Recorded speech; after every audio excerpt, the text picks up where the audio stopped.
Dion win. Hi everyone, welcome back, maybe welcome for the very first time, and I'm here again with another review for you, and today we'll be discussing Joanna Hogg's latest film, The Souvenir Part 2. As you may or may not know, the 2019 film was really one of the most striking kind of films I'd seen that year.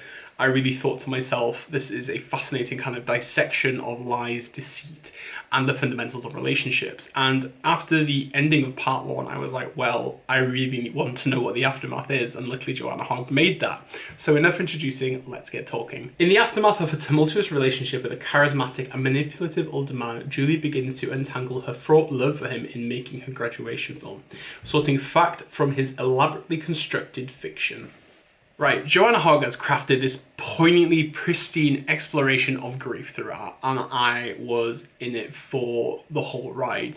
I know some people really have not kind of clinched to this film, and I do generally think that it's a lot to do with the sense of kind of class that is within it. It's very Tory vibes, as we would say in the UK, so it's kind of privilege. And I think that's acceptable, but I think what Joanna Hogg has to kind of deliver and trying to explore is something that is really rich and really engaging.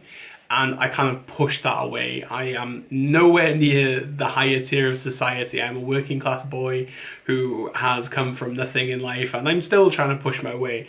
But with this film, I just found it to be fascinating because grief does kind of intransgate in my mind a lot, because everybody deals with grief in different ways, and I think to myself, how can I explore this more? And I think this is what Hogg does here. The pain and the heartache of Julie's loss is something that is just kind of dragging through time, and while there are really kind of funny comedic moments in this film, there is that sense of kind of loss. Even though this man sold her a lie, she is basically still not sure what is what.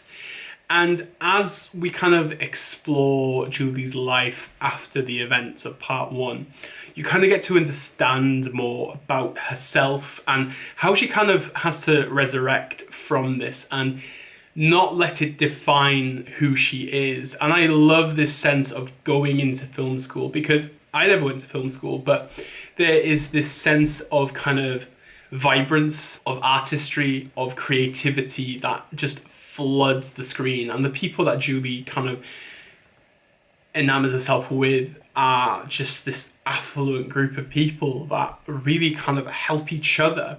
And I enjoy that sense of camaraderie, but also kind of artistic kind of battling. I thought it was just one of these kind of moments within film that I was just like, wow. But what is so fascinating about this film is the way that it critiques part one, and that's through film, through art. And I really loved how Julie kind of used this as a form of therapy to kind of be one with herself again, and the process of making her film was absolutely fantastic. I think it was very moving and very beautiful. And when you actually get to see her work in the cinema, when all of her friends are there, her parents are there, it really kind of culminates into something quite cathartic. And for myself, who has only just seen like a piece of work I've worked on a big screen, it was like one of those moments where you actually get to release your artistic integrity to the world. And even if it's for 20 people or 100 or 1,000,000, it doesn't matter. You have been able to express yourself. And this sense of like tragic beauty of this grief exploration is something that I found to be so humbling and to be so powerful within Julie. And I really loved Anna Swinton-Byrne in this film. She is a knockout of a performance.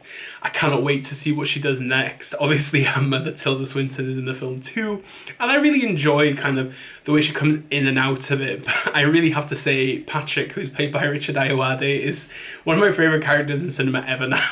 I really want him to have his own spin-off. And he just provides this kind of, this idea of what a filmmaker is, and I think a filmmaker that thinks they're better than what they truly are. And that's very funny. the way that he kind of counterbalances with Julie in the scenes that they have is actually really quite good.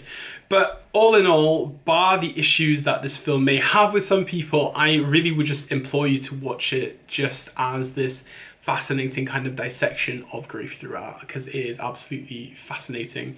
And to be honest with you, I do prefer it to part one, and I really want to watch them back to back as well, but that's another case. But anyway, I hope you found this review helpful, and I hope you get to see it soon. And if you have seen it, please let me know in the comment section below what you thought of it. And if you haven't, what is your favourite Joanna Hogg film? Because I'm always intrigued. And I will be back again with another review very soon. So take care of yourselves, and I will see you soon. Bye bye.